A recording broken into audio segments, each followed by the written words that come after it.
One weekend, a group of four friends, Mike, Sarah, Jenny, and Tom, decided to rent a cabin deep in the woods for a relaxing weekend getaway. The cabin was advertised as a peaceful retreat, far from civilization, with no phone signal and surrounded by miles of thick, untouched forest. That isolation is what drew them there. No distractions, just nature and quiet. The first night went well. They built a fire, told the stories, and joked about how creepy it would be if the cabin were haunted. They laughed it off, not thinking much of it. But that night, Mike woke up to a strange sound, like someone lightly tapping on the window. At first, he thought it was just a branch brushing against the glass, but when he looked, he froze.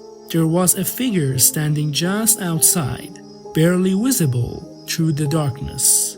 It was tall and unmoving, standing unnaturally still, its face hidden in the shadows.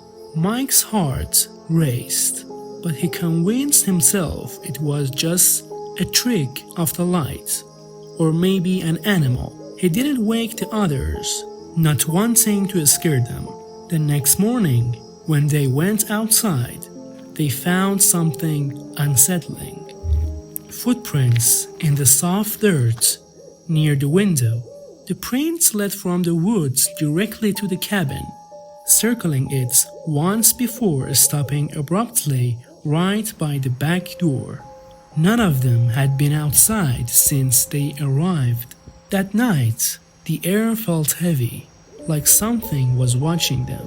The tapping returned, louder this time. All four friends heard it.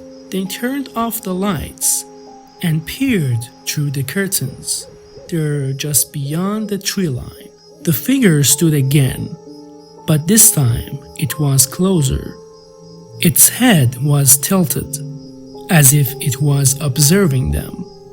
The longer they stared, the more they realized it wasn't a person. It couldn't be. Its body was too still, and the way it stood there, almost lifeless, was wrong. They backed away from the windows, locking the doors and huddling together in the living room. The tapping stopped, but now they could hear something else. Footsteps. Slow, deliberate, circling the cabin. They stayed awake all night, terrified, listening to the sound of something pacing outside. When morning finally came, they packed up and left without a word. Later, they learned that the cabin had a dark history. Years ago, a man had disappeared in those very woods. Some say he got lost, others believe something in the woods took him. His body was never found, but locals claim they would sometimes see a figure, tall and moving, always watching, from the edge of the trees. No one who saw it stayed in that cabin for long.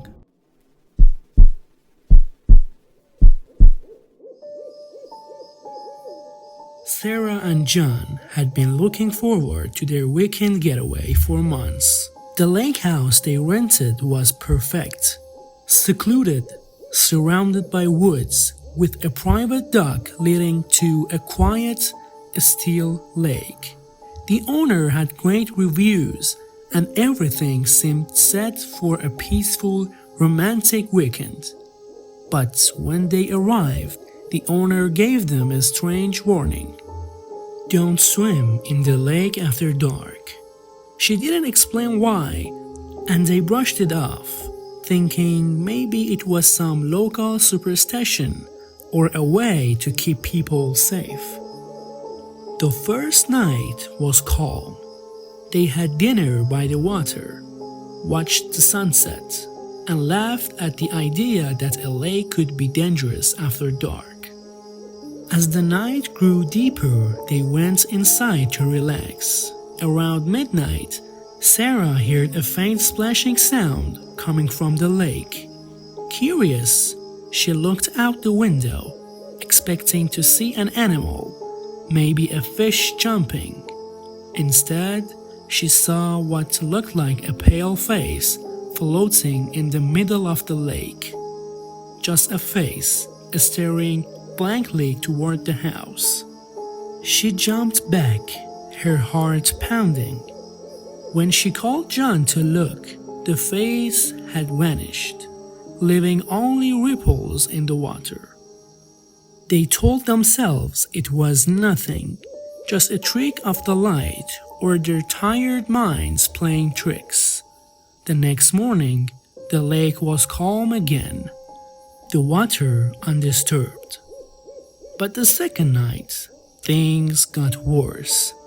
As they lay in the bed, the splashing returned, louder this time, as if something heavy was moving through the water. Sarah and John rushed to the window, and there it was again. The same face, only closer. It was pale, almost glowing in the moonlight, and its eyes were wide and empty, staring right at them. They watched in horror as the face slowly moved toward the shore, revealing a twisted, waterlogged body dragging itself through the shallow water. Panicked, they locked all the doors and windows, retreating to the bedroom. But the splashing didn't stop.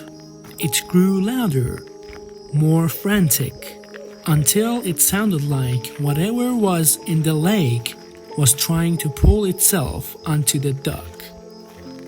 Then came the knocking. 3 soft taps at the front door, then silence.